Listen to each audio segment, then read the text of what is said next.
de Geoffrey de Pénard. Bienvenue au garage Belle Truffe, spécialiste du véhicule en tout genre. Grâce à Cambouis, son mécanicien hors pair, les affaires sont florissantes.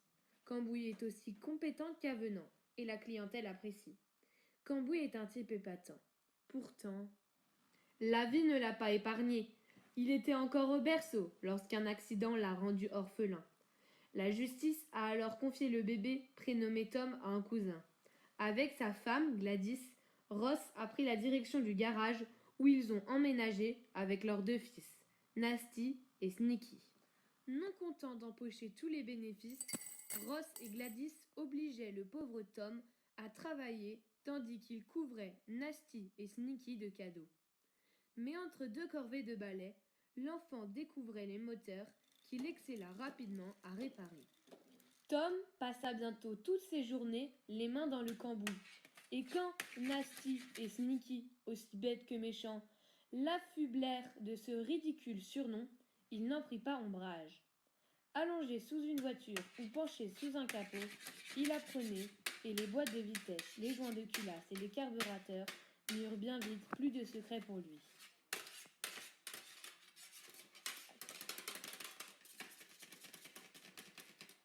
Cambouis est donc devenu un as de la mécanique. Il est aussi ingénieux que souriant, et les clients l'adorent. Parfois, Cambouis chantonne en travaillant, et comme il chante divinement, l'atelier ces jours-là ressemble à un salon.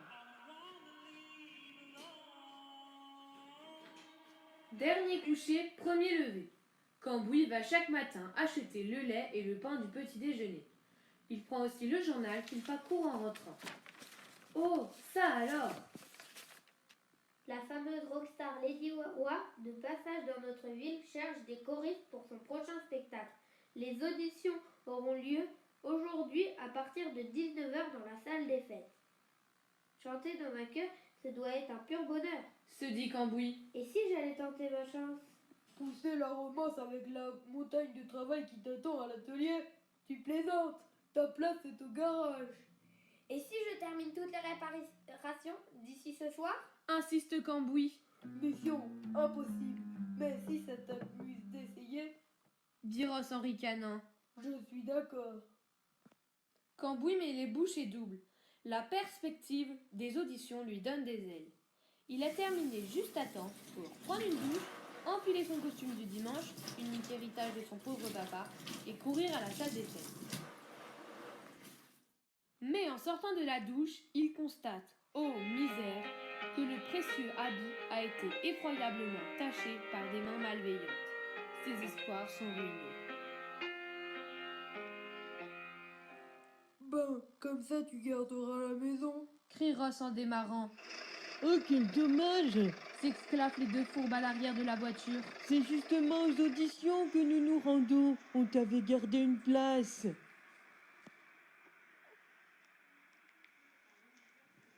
Tout à sa peine, Cambouis n'entend pas qu'un couple de fidèles clients vient d'entrer dans le garage. Ah, Cambouis, quelle chance de te trouver là. Notre pneu a crevé. Mais peut-être allais-tu fermer? Non, Dit Cambouis. entrez, je vous en prie. Et il commence à changer la roue en silence.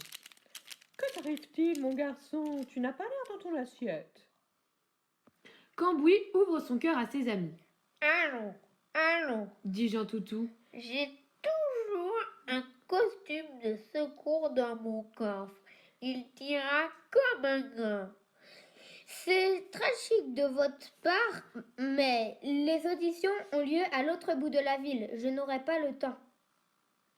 Sauf si tu prends notre voiture. Dit Marie Pompon. Va vite te changer. Nous dînons au restaurant à côté avec ma marraine. Explique Marie Pompon. Tu nous déposeras à la voiture quand tu auras terminé. Mais attention, nous devons impérativement raccompagner ma reine chez elle avant minuit.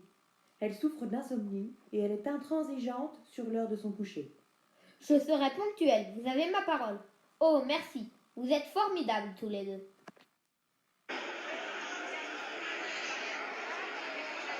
La salle des fêtes est pleine à craquer. Cambouis entre au moment où Nasty et Sneaky passent leur audition. C'est une véritable cacophonie et ils se font huer par l'assistance.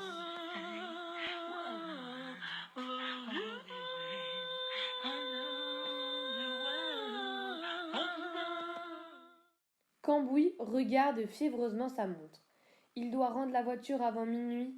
Plus que 3 candidats, plus que 2, plus qu'un. Enfin, son tour arrive. Cambouis chante de tout son âme.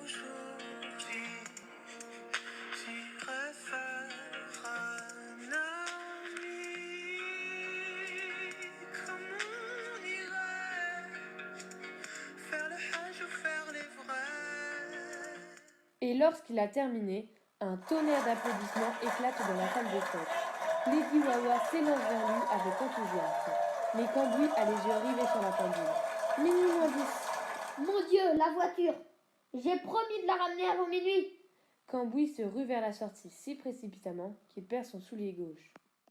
Il arrive devant le restaurant au moment précis où Marie Pompon et Jean Toutou en sortent, accompagnés d'une élégante dame joliment chapeautée. Alors, l'audition s'est bien passée? Demande joyeusement le trio. Un crissement de pneus couvre la réponse de Cambouis. C'est la voiture des nonos qui pile net. Ross se met à hurler. Fini la rigolade, Cambouis. On rentre au bercail. Ross et Gladys ont été témoins de la toquade de Lady Wawa et ils sont paniqués. Sans Cambouis au garage, c'est la ruine assurée. Justement, la voici qui arrive à bord d'une sublime foxtrot. Elle tient à la main le soulier de Cambouis. Frère, Bobby, le voici, mon talentueux fugitif, mon grand timide à la voix céleste. Je t'engage sur le champ. Bobby Beaupoil, mon fidèle agent, a apporté un contrat. Hors de question, Dit Ross. toute la famille s'est sacrifiée pour donner à Cambouis un bon métier. Son avenir est au garage. Et la décision m'appartient. Je suis le tuteur de ces jeunes hommes. C'est alors que la voix de Marraine, dont l'heure du coucher est pourtant largement dépassée, s'élève avec vigueur. Ah, parlons-en, justement. Vous ne m'avez manifestement pas reconnue sans ma robe, mais je suis la juge poil dur. C'est moi qui vous ai confié la garde de ce jeune homme, encore bébé, vous vous souvenez? J'ai peut-être eu tort, mais Tom a maintenant l'âge de raison. Il peut prendre seul ses décisions. Qu'en dites-vous, mon cher Tom? Pour tout vous dire, mon métier de mécanicien me va bien, mais je sens que la chanson, c'est vraiment ma passion.